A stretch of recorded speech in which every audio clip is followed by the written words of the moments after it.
Bom dia, Brasil. Bom dia, você que me acompanha, você desse país e de qualquer parte do mundo. Você que está inscrito nesse canal, do Leão da Tribo de Judá. Meu bom dia, uma boa quarta-feira para você. Você que ainda não é inscrito no meu canal, eu peço para que você se inscreva nesse canal, para que a palavra de Deus ela chegue a outras pessoas, não só no Brasil, mas em qualquer parte do mundo.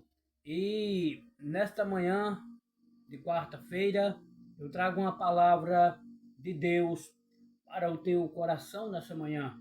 E peço para que você se inscreva, dê o joinha e compartilhe também para ajudar ao canal, certo? Esse canal não é meu, esse canal é do Senhor Jesus. Então, a palavra, amados, se encontra lá no livro de Atos.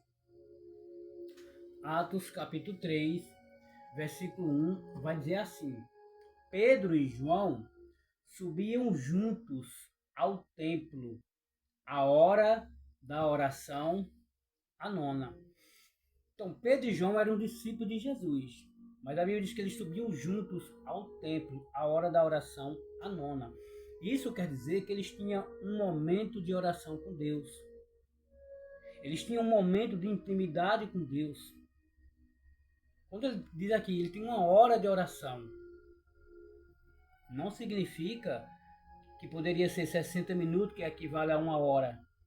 Poderia ser 30 minutos, 40 minutos, eu não sei. O que importa é ter um momento de oração com Deus.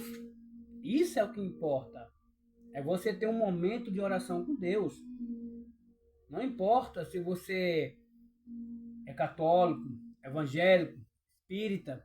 Tenha um momento de oração com Deus. Tenha um momento de intimidade com Deus. Lá em Lucas 18:1, a Bíblia diz que nós temos o dever de orar sempre e nunca desfalecer. Nós é no plural, é muita gente, é muitas pessoas. Temos o dever, não é a obrigação, é o dever de orar sempre e nunca desfalecer. Por quê? Porque enfrentamos lutas, enfrentamos dificuldades. E se nós não estivermos orando, se nós não tivermos um momento de intimidade com Deus, de falar com Deus a respeito das nossas necessidades, das nossas lutas, nós não venceremos. O salmista, lá no Salmo 55, versículo 17, diz assim: De tarde e de manhã e ao meio-dia orarei e clamarei, e ele ouvirá a minha oração. Então, quando nós olhamos, amados, veja que o salmista ele disse que 3 vezes orava. Isso nos lembra quem? Isso vai nos lembrar o profeta Daniel. Está escrito lá no livro de Daniel, no capítulo 6, versículo 10, que diz assim: Daniel, pois, quando soube que a escritura estava assinada, entrou em sua casa. Ora, havia no seu quarto janelas abertas da banda de Jerusalém, e 3 vezes no dia se punha de joelhos e orava e dava graças diante do seu Deus, como também antes costumava o quê? Fazer. Então, vejamos que Daniel, ele já tinha esse costume de orar 3 vezes ao dia ao Senhor. Aí eu te pergunto nessa manhã, fica essa interrogação para nós. Quantas vezes nós temos orado ao Senhor? Talvez tem pessoas que têm orado só uma vez. Glória a Deus, já é muita coisa. Outros têm orado 2, outros têm orado 3. Glória a Deus. Mas o importante é orar. Não importa se é uma, não importa se é 2 ou 3. Mas que nós venhamos ter todos os dias uma comunhão com Deus plena de oração. Veja que isso é muito importante. Daniel, ele tinha esse momento como costumava fazer. Quer dizer, algo se levantou contra a vida dele, foi feito um decreto ali do rei Nabucodonosor. E Daniel foi vítima desse decreto, que foi uma armadilha contra a vida dele. Mas veja, ele já estava o quê? Ele já estava de prontidão. Como? Orando a Deus, conversando com Deus 3 vezes ao dia. Quem ora a Deus está firme. Quem ora a Deus está de pé. De pé de quê? Diante de uma luta, diante de uma necessidade. Olha o que é que ele diz mais aqui, no versículo 11, Daniel 6:11. Então aqueles homens foram juntos e acharam a Daniel orando e suplicando diante do seu Deus. Aí eu te pergunto, aqueles homens foram e viram que Daniel estava orando, que houve um decreto do rei para que ninguém orasse. Ninguém orasse. Mas Daniel era um homem que tinha intimidade com Deus. Daniel era um homem que buscava a Deus. E eles acharam Daniel orando. E aí, o decreto do rei era para ninguém orasse. O que foi que fizeram? Jogaram Daniel na cova dos leões. E o que aconteceu com Daniel na cova dos leões?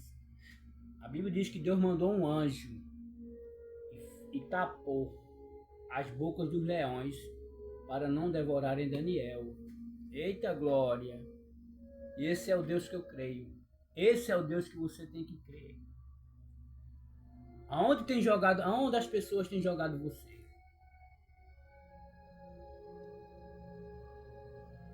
Aonde? Na cova das acusações? Daniel foi na cova dos leões. Mas Deus mandou um anjo que tapou a boca daqueles leões para não devorar Daniel. Daniel passou a noite naquela cova dos leões. Ao amanhecer, o rei foi lá. Porque o rei sabia que Daniel tinha um comunhão com Deus. E Daniel estava vivo. Aonde tem jogado você na cova da mentira? Na cova da calúnia? Aonde tem jogado você? Quem tem jogado pedradas em você? Se você ora a Deus, se você tem comunhão com Deus, você está de pé. Você não vai cair. Lá no Salmo, amados, lá no Salmo versículo 20, para encerrar, Salmo versículo 20, Salmo capítulo 20, o Salmo capítulo 20, versículo 7, Salmo capítulo 20, versículo 7 diz: Uns encurvam-se e caem, mas nós nos levantaremos e estamos o quê? De pé. Então, por que é que tem muita gente se curvando das lutas, das tempestades? Porque não estão orando. Aí estão caindo. Caem no desespero. Caem enfraquecidas na fé. Caem no desânimo. Mas quem está orando é diferente. Fica de pé. Uns encurvam-se e caem, mas nós nos levantamos e estamos de pé. Que Deus possa estar abençoando a tua vida, a tua casa e a tua família. Em nome de Jesus, Pai. Eu apresento cada pessoa que é assinante desse canal. Apresento também as que não são assinantes, Pai. E peço para que o Senhor, nessa manhã de quarta-feira, visite a família delas, Pai. Toda a parentela, desde as crianças até os idosos. Os enfermos, Pai, que o Senhor alcance com a tua mão forte, com a tua mão que cura, Pai. Abre porta de trabalho, de emprego para aqueles que necessitam, Pai. Vai, meu Deus, socorrer aquele que nessa família que precisa de um socorro espiritual, que precisa de uma ajuda, Pai. Que precisa de um consolo, talvez de pessoas que estão angustiadas. Mas Tu és Deus. Salva, Deus, a família dessa pessoa. Salva a vida dela também, Senhor. Josué disse: eu e a minha casa serviremos ao Senhor. Eu repreendo todo o mal na vida delas nessa manhã de quarta-feira. Repreendo todo espírito de feitiçaria, de bruxaria e de magia negra. Repreendo o espírito da incredulidade, o espírito do engano, da inveja, do olho grande e do olho gordo. O espírito da idolatria, eu também repreendo na vida dessa pessoa. Em nome de Jesus.